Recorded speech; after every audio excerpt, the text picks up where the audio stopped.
ഭയങ്കര മഴ അവിടെ വരുന്നത് വരെ. അൽഹംദുലില്ലാഹ്. എന്നാലും നല്ല ജനങ്ങളാ, നാട്ടിന്റെ ദീനിനോട് താല്പര്യമുള്ള ജനങ്ങൾ. ആ സരസിൽ നിന്ന് വരാനുള്ള മനസ്സുണ്ടായില്ല. അൽഹംദുലില്ലാഹ്. അള്ളാഹു ആ സരസിന്റെ ദുആയൊക്കെ സ്വീകരിക്കുമാറാകട്ടെ. ഒത്തിരി ദുആ നിങ്ങൾക്കും വേണ്ടി ഇന്നലെ ദുആ ചെയ്തു. അള്ളാഹു നമ്മുടെ ദുആ കബൂലാക്കുമാറാകട്ടെ. അപ്പോ അഞ്ചാമത്തെ റൂഹ് അർവാഹുൽ കുഫാർ, കാഫിരീങ്ങളുടെ റൂഹാണ്, അവിശ്വാസികളുടെ റൂഹ്. അവിശ്വാസികളുടെ റൂഹ് എവിടെയാണ്? അവര് നമ്മുടെ ദുനിയാവിൽ നിന്ന് ഇദാ ഖറജത്ത് അൻ നജ്സാദിഹാ, ശരീരത്തിൽ നിന്ന് അവിശ്വാസികളുടെ റൂഹ് അങ്ങോട്ട് വിരിഞ്ഞു പോയാൽ ആ റൂഹ് ഇന്നല്ലാഹ യജ്അലുഹാ ഫി അജ്വാഫിൻ തുയൂരിൻ സൗദാ,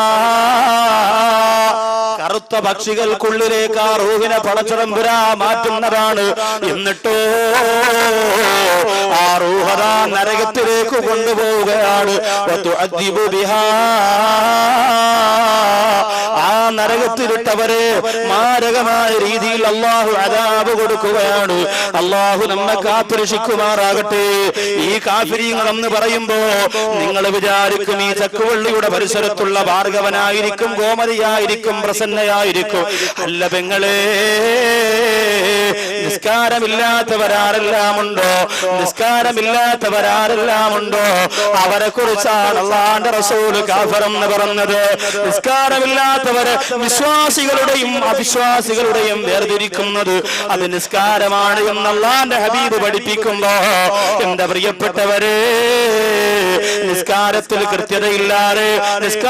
കൃത്യതയില്ലാതെ ജീവിക്കുന്നവര്, സമയമുള്ളപ്പോ മാത്രം ചെയ്യാൻ വേണ്ടി മനസ്സ് കാണിക്കുന്നവരെ, കാഫിരീങ്ങളുടെ ലിസ്റ്റിൽ നിങ്ങൾ പെടല്ലേ, അവിശ്വാസികളുടെ പട്ടികയിൽ നിങ്ങൾ പെട്ടുപോകല്ലേ.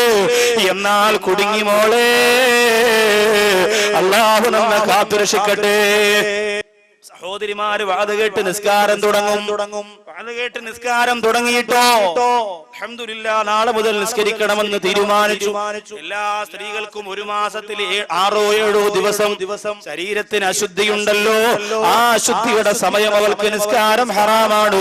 ഏതെങ്കിലും ഒരു പെണ്ണ് അശുദ്ധിയുടെ സമയം നിസ്കരിക്കാത്തത് കൊണ്ട്, നിസ്കാരം ഹറാമായതുകൊണ്ട് ആ സമയത്ത് മനസ്സുകൊണ്ട് കരുതുന്നു, അല്ലാഹ് നിസ്കരിക്കാതിരിക്കാൻ എനിക്ക് കഴിയുന്നില്ല, പക്ഷേ എന്റെ ശരീരത്തിന് അശുദ്ധി ഉള്ളത് കൊണ്ട് നിസ്കരിക്കണ്ട എന്ന നിയമം നീ തന്നെയാണ് പഠിപ്പിച്ചത് പടച്ചതമ്പുരാനെ. അതുകൊണ്ട് നിന്റെ കൽപ്പനയെ വഴിപ്പെട്ടുകൊണ്ട് ഞാനിതാ നിസ്കാരത്തെ ഒഴിവാക്കുന്നു അല്ലാഹ് എന്ന് ഏതെങ്കിലും ഒരു പെണ്ണ് നിയ്യത്ത് ചെയ്താ ആ 7 ദിവസം ആ പെണ്ണിന് ഒരുപാട് പ്രതിഫലം കിട്ടുന്നതാണ്. ഇങ്ങനെ ഒരു നിയ്യത്ത് ചെയ്താൽ അശുദ്ധിയുടെ സമയത്ത് പോലും ആ പെണ്ണിന് ഒരുപാട് പ്രതിഫലം കിട്ടും. വെറുതെ അല്ല, നിങ്ങളുടെ കുറ്റം കൊണ്ടല്ലോ അള്ളാഹു നിങ്ങൾ അങ്ങനെ ആക്കിയത്. നിങ്ങൾക്ക് അള്ളാഹു സുബ്ഹാനഹു വ തആല അങ്ങനെ ഒരു ശരീര പ്രകൃതി, അതിന് നിങ്ങളെ കുറ്റപ്പെടുത്താൻ പാടില്ലല്ലോ. അതുകൊണ്ട് പ്രിയപ്പെട്ട സഹോദരങ്ങളെ, വേദനയോടുകൂടി വീണ്ടും ഞാൻ ഓർമ്മപ്പെടുത്തുകയാണ്, ആ നിസ്കാരത്തെ ദുനിയാവിന്റെ കാര്യങ്ങൾക്ക് വേണ്ടി ഓടി നടന്നുകൊണ്ട് പാഴാക്കിയാൽ അല്ലാഹുവിന്റെ ഹബീബ് ഒരുപാട് കരഞ്ഞു പോരായത്താണ്. വഖലഫ മിൻ ബഅദിഹിം ഖൽഫുൻ അല്ലാഹു സ്വലാഹ് വത്തബഉ ശഹവാ വസൗഫ യൽഖൗന ഗയ്യാ. അങ്ങയുടെ കാലശേഷം ഒരു കാലഘട്ടം വരാനുണ്ട്. ആ കാലഘട്ടത്തിലെ ജനങ്ങളാരാ? അല്ലാഹു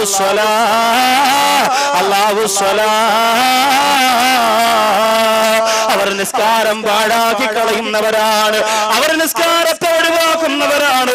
കല്യാണത്തിന് വേണ്ടി, മരണത്തിന് വേണ്ടി, ആഘോഷങ്ങൾക്ക് വേണ്ടി, സന്തോഷങ്ങൾക്ക് വേണ്ടി അവർ നിസ്കരിക്കൂല.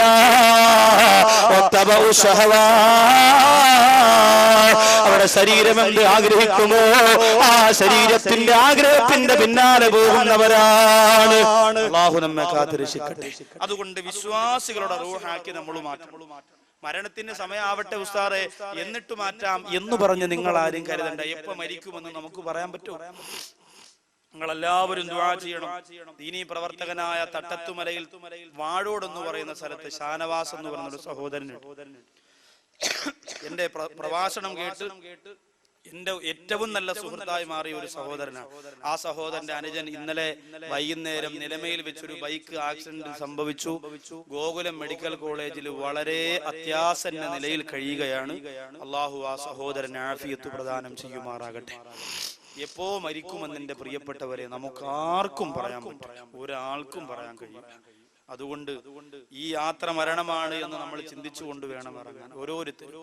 എന്റെ അട്ടക്കുളങ്ങര പള്ളിയിൽ കഴിഞ്ഞ റമദാൻ ഒരു സഹോദരൻ പിരിവിന് വന്നു. എനിക്ക് എന്നും എപ്പോഴും ആ സഹോദരൻ ഞാൻ ദുആ ചെയ്യും, നൗഷാദ് എന്ന പേര്. അതുകൊണ്ട് പെട്ടെന്ന് എന്റെ മനസ്സിൽ നിന്ന് മായുന്നില്ല. റൂമിൽ വന്നിട്ട് ആ സഹോദരന്റെ കൈ വിരലിങ്ങനെ മടങ്ങിയിരിക്കുന്നു. അതുപോലെ തന്നെ ആ സഹോദരന്റെ ചിറി ഇങ്ങനെ ഒരുമാതിരി കോടിപ്പോയ രീതിയിൽ ഇരിക്കുന്നു. പിന്നെ ആ സഹോദരനുള്ള രോഗം അല്ലാഹു സുബ്ഹാനഹു വ തആല കൊടുത്തിരിക്കുന്നത് അപസ്മാര രോഗമാണ്. എപ്പോഴാണ് ആ രോഗം വരുന്നതെന്ന് പറയാൻ പറ്റൂലല്ലോ. റൂമിൽ വന്നിട്ട് പറയുന്നു, ഉസ്താദേ നിങ്ങളുടെ പേരാണ് എന്റെ പേര്, എനിക്ക് ദറസിൽ പഠിക്കണമെന്ന് ഉസ്താദ് ആവണമെന്നൊക്കെ വലിയ ആഗ്രഹമുള്ള കൂട്ടത്തിലായിരുന്നു. എന്റെ ഉമ്മ എന്നെ ദറസിൽ കൊണ്ടുവന്നാക്കി. പക്ഷെ എന്റെ ഉമ്മച്ചി എന്നെ ദറസിൽ കൊണ്ടുവന്നാക്കിയപ്പോൾ ഒരു ദിവസം ഉസ്താദും ഒത്തൊരു പരിപാടിക്ക് ഒരു വീട്ടില്, മുത്തലിമ്യങ്ങളാവുമ്പോ വീട്ടിൽ എന്തെങ്കിലും ആവശ്യം വന്നാൽ വിളിക്കുമല്ലോ, അതിന് പോയപ്പോ അവിടെ വെച്ച് എനിക്ക് അപസ്മാര രോഗം വന്നു. ഉസ്താദിനോട് സെക്രട്ടറി പറഞ്ഞു, നിങ്ങൾ ഈ കുഞ്ഞിനെ മാറ്റിയില്ല എങ്കിൽ നിങ്ങളെ പള്ളിയിൽ നിന്ന് ദറസോടുകൂടി പിരിച്ചുവിടുന്നു. അതെങ്ങനെയാണല്ലോ, സെക്രട്ടറിമാരുടെ ഭീഷണിക്ക് മുന്നിലാണ് ഉസ്താദുമാരുടെ ജോലി. അള്ളാഹു അങ്ങനെ ഒരു അവസ്ഥ നമുക്ക് മാറ്റി തരുമാറാകട്ടെ. ഉസ്താദുമാരുടെ ഭീഷണിക്ക് മുന്നിലായിരിക്കണം ഒരു മഹല്ല് വളരേണ്ടത്. അങ്ങനെ ഏതെങ്കിലും ഒരു മഹല്ല്, ഞാൻ നിങ്ങൾ ആരെയും കുറ്റപ്പെടുത്തിയതല്ല, നിങ്ങൾ പരിശോധിച്ചു നോക്ക്, ഏതെങ്കിലും ഒരു മഹല്ല് അങ്ങനെ വളർന്നിട്ടുണ്ടോ? ആ മഹല്ല് ഇന്ന് വളരെ അടുക്കും ചിട്ടയോടും കൂടി ഇന്നും കെട്ടുറപ്പോടുകൂടി നിലനിൽക്കുകയാണ്. ബാക്കിയുള്ള സ്ഥലത്ത് തെരഞ്ഞെടുപ്പിന് പിന്നെ ഈ കമ്മിറ്റി തെരഞ്ഞെടുക്കുന്നതിന് വേണ്ടി തെരഞ്ഞെടുപ്പ് വോട്ട് നടത്തുന്നു, ഇലക്ഷൻ നടത്തുന്നു, പിടിച്ചു തള്ളുന്നു. അതുപോലെ ഞങ്ങൾ കമ്മിറ്റി ഇരിക്കുമ്പോൾ 50,000 ഫണ്ടിലുണ്ടായിരുന്നു, നിങ്ങൾ കമ്മിറ്റി കയറിയപ്പോൾ ഉള്ളതും പോയില്ലേ, ഇതൊക്കെ പറഞ്ഞങ്ങനെ ചർച്ചകളും ബഹളങ്ങളും. അപ്പോ ഈ പ്രിയപ്പെട്ട സഹോദരൻ പറയുന്നു, ഉസ്താദെ അങ്ങനെ എന്റെ ദറസ് ജീവിതം നിന്നു. എന്റെ ഉമ്മാടെ അടുത്ത് എന്റെ ഉസ്താദ് കൊണ്ടുവന്നാക്കിയിട്ട് ഇനി അവൻ എങ്ങും വിടണ്ട, അവന് രോഗമാണെന്ന് പറഞ്ഞ് എന്നെ വീട്ടിലാക്കി. പ്രിയപ്പെട്ട ഉസ്താദെ, അന്നു മുതൽ ഞാനൊന്നും പഠിച്ചിട്ടില്ല, പക്ഷെ എനിക്ക് ബാങ്കിന്റെ ദുആ അറിയാം. ആ സഹോദരൻ കരഞ്ഞുകൊണ്ട് പറയാണ്, പാവം, നല്ല ബുദ്ധി പോലുമില്ല ഉസ്താദെ, എനിക്ക് ബാങ്കിന്റെ ദുആ അറിയാം, യാസീൻ പകുതി വരെ അറിയാം, എന്റെ നാട്ടിൽ ആര് മരിച്ചാലും ഞാൻ അവിടെ പോയിരുന്നോതും. ആ സഹോദരന്റെ വീടെവിടെ എന്ന് ചോദിച്ചപ്പോൾ ആ സുഹൃത്തിന്റെ പോക്കറ്റിൽ നിന്ന് ഒരു കടലാസിൽ ആ സഹോദരന്റെ വീട്ടിലേക്കുള്ള വഴി ഇങ്ങനെ അടയാളപ്പെടുത്തിയിരിക്കുകയാണ്. വീട്ടിലേക്ക് പോകാനുള്ള വഴി എഴുതി വെച്ചിരിക്കുകയാണ്. ഇതെന്തിനെന്ന് ചോദിച്ചപ്പോൾ ആ സഹോദരൻ പറയുന്നു, എന്ന് ഞാൻ വീട്ടിൽ നിന്നിറങ്ങിയാലും ഉസ്താദേ, പിരിവിന് വേണ്ടി ഞാൻ പള്ളികളിൽ വരുന്നവനാണ്, എനിക്ക് വാപ്പയില്ല, എന്റെ ഉമ്മ രോഗിയാണ്, അതുകൊണ്ട് ഏതെങ്കിലും പള്ളിയിൽ പോകുമ്പോ ആരെങ്കിലും തരുന്ന പൈസ കൊണ്ടാണ് ഉസ്താദ് എന്റെ ജീവിതം നടന്നുകൊണ്ടിരിക്കുന്നത്. അതുകൊണ്ട് ഇത് എഴുതി വെച്ചു തന്നത് എന്റെ പ്രിയപ്പെട്ട ഉമ്മച്ചിയാണ്. കാരണം എന്തെന്നറിയോ മോനെ, വഴിയിൽ വെച്ച് എവിടെയെങ്കിലും ആരുമില്ലാത്ത ഒറ്റപ്പെട്ട സ്ഥലത്ത് വെച്ച് നിനക്ക് ഈ അസുഖം വന്നു പോരാൽ, ഈ അസുഖം വന്ന പോലെ നിന്റെ തല ഏതെങ്കിലും സ്ഥലത്തിടിച്ച് നീ എങ്ങും മരിച്ചു പോയാ, പൊന്നുമോനെ നിന്റെ മയ്യത്ത് കൊണ്ടുവരാ, നിന്റെ മയ്യത്ത് കൊണ്ടുവരാ, നിന്റെ വീട് ഏതെന്നറിയണമല്ലോ. അങ്ങനെ ആര് നിന്റെ മയ്യത്ത് കണ്ടാലും നിന്റെ പോക്കറ്റിൽ നിന്ന് വീടിന്റെ അഡ്രസ് കണ്ട് നിന്നെ കൊണ്ടുവരാൻ വേണ്ടിയിട്ടാണ് മോനെ ഇത് ഞാൻ എഴുതി തന്നത് എന്ന് ആ പ്രിയപ്പെട്ട സഹോദരൻ പൊട്ടിക്കരഞ്ഞുകൊണ്ട് പറഞ്ഞു പോരെങ്കിലും, സഹോദരങ്ങളെ, എപ്പോഴാണ് മരിക്കുന്നതെന്ന് നമുക്ക് പറയാൻ പറ്റൂല. മാമം അബ്ദുൽ ലത്തീഫ് ഉസ്താദിന്റെ ജ്യേഷ്ഠനായ അബ്ദുൽ ഫത്താഹ് മൗലവി, അബ്ദുൽ ഫത്താഹ് മൗലവിയുടെ പ്രിയപ്പെട്ട ഭാര്യ 10 ദിവസം പനി പിടിച്ച് കിടന്നിട്ടാണ് മരിച്ചത്. ക്യാൻസർ അല്ല, ട്യൂമർ അല്ല, കിഡ്നി തകരാറല്ല, മറ്റു മാരകമായ രോഗങ്ങളല്ല, പനി മാത്രമാണ് പനി. കോട്ടയം മെഡിക്കൽ കോളേജിൽ 3 ദിവസത്തിന് മുമ്പ് ഒരു പ്രിയപ്പെട്ട സഹോദരൻ, 14 വയസ്സുകാരനായ സഹോദരൻ മരണപ്പെട്ടു പോയത്. എന്റെ പ്രിയപ്പെട്ടവരെ, പനി പിടിച്ചിട്ടാണ്.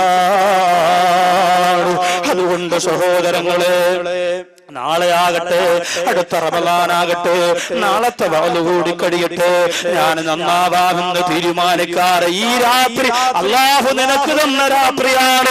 രക്ഷപ്പെടാനുള്ള കവാടങ്ങൾ നിനക്ക് വേണ്ടി മറക്കെ തുറക്കപ്പെട്ട രാത്രിയാണ്. പ്രതിഫലത്തിന്റെ പടുംകൂട്ടമാണ് പർവ്വതത്തിന്റെ മുകളിലേക്ക് അനുഗ്രഹത്തിന്റെ ചിറക് വിടർത്തിയിട്ട് റഹ്മത്തിന്റെ മാലാഖമാരോടൊപ്പം ഒപ്പം പറന്നു പോകാൻ ഈ വിശാലമായ ഗ്രൗണ്ടിനകത്ത് അല്ലാഹു തന്നിരിക്കുന്ന നല്ല വേദിയാണ് എന്റെ പ്രിയപ്പെട്ടവരെ. അതുകൊണ്ട് നൗസാദ് ബാഖവിയാണ് പറയുന്നതെന്ന് നിങ്ങൾ കരുതണ്ട. നിങ്ങൾ മനസ്സിരുത്തിയിട്ട് ചിന്തിക്കുക. അല്ലാഹു തീരുമാനിച്ച പരിപാടിയാണ്. ഒരു നിമിത്തമെന്ന പോലെ പടച്ചവൻ വരാൻ എന്നെ ഇവിടെ എത്തിച്ചതാണ്. അതുകൊണ്ട് കാഫിരീങ്ങളുടെ റൂഹായിട്ട് എന്റെ റൂഹ് നരകത്തിൽ പോകാതിരിക്കാൻ, തെറ്റ് ചെയ്യുന്നവരുടെ റൂഹായിട്ട് എന്റെ റൂഹ് അന്തരീക്ഷത്തിൽ ഇങ്ങനെ കറങ്ങി നടക്കാതിരിക്കാൻ, അല്ലാഹുവിനെ ഭയപ്പെട്ട് ജീവിക്കുന്ന തഖ്വയുള്ളവനായി മാറുക. അതിന് അല്ലാഹു നമുക്ക് ഭാഗ്യം തരട്ടെ.